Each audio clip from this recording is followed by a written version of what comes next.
There was another female with us say he's a police officer. I said, man, why did you shoot me for? He said, oh man, I thought you had a weapon. I thought your phone was a weapon.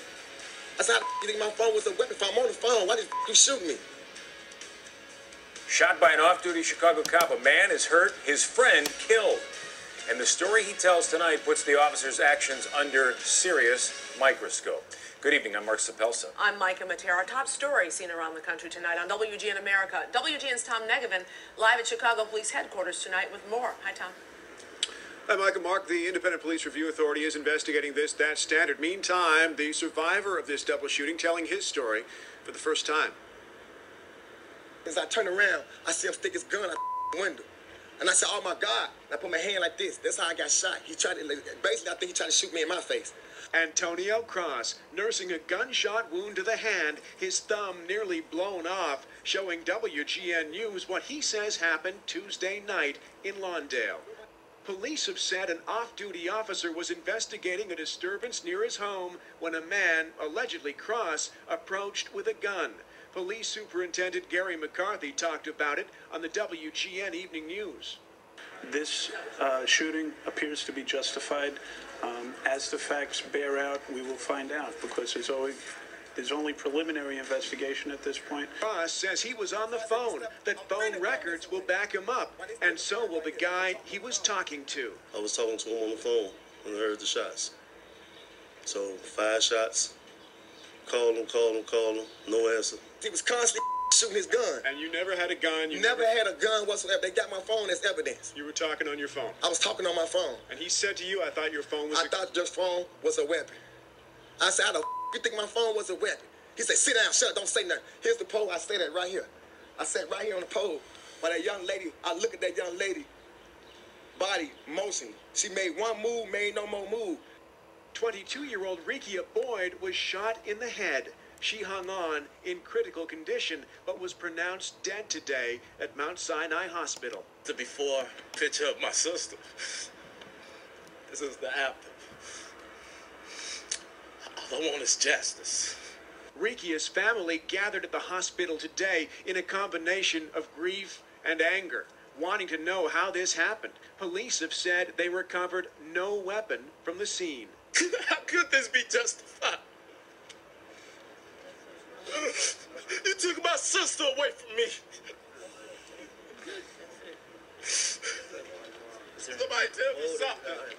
That's it.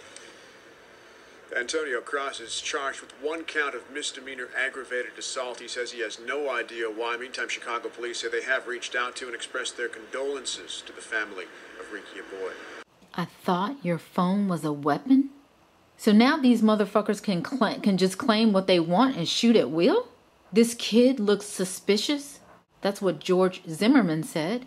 Why was this bitch shooting from his car? Are police pulling drive-by shootings now? So when are you Negroes going to wake up?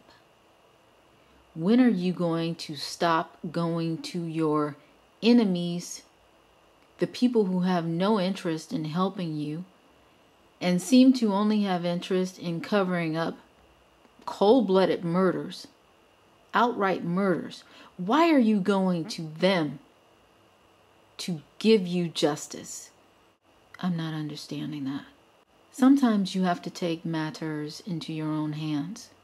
How is it that the police department can justify a police officer who is not in uniform shooting from the convenience of his car as if he's doing a drive-by? And he shot 5 times.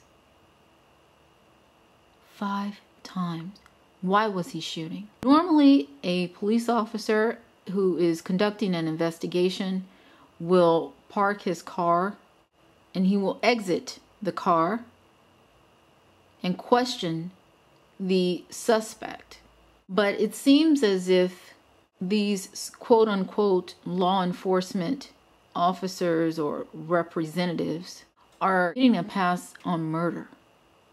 We've seen it in the Trayvon Martin case, and now we're seeing it here. And I'm just wondering, when will enough be enough? When will you say no more? Had this brother had a gun on him, they definitely would have tried to make it as if he was guilty of something. That's an unfortunate position to be in. And when I say they, I mean specifically police officers will try to say, well, you see, he had a gun. He had a gun on him. Even if he had his cell phone in his hand and I mistook his cell phone for a gun, look, he had a gun on him. Brothers can't win in this country. They cannot win. If they're strapped, they're wrong. If they're not strapped, they're dead. I'd rather be wrong than dead. It's very, very frustrating to watch black male after black male after black male being murdered in cold blood or attempted. There's an attempt to murder them in cold blood. And it's just very unfortunate that Rekia Boyd happened to be with the man that was being targeted that night. You Negroes better wake up.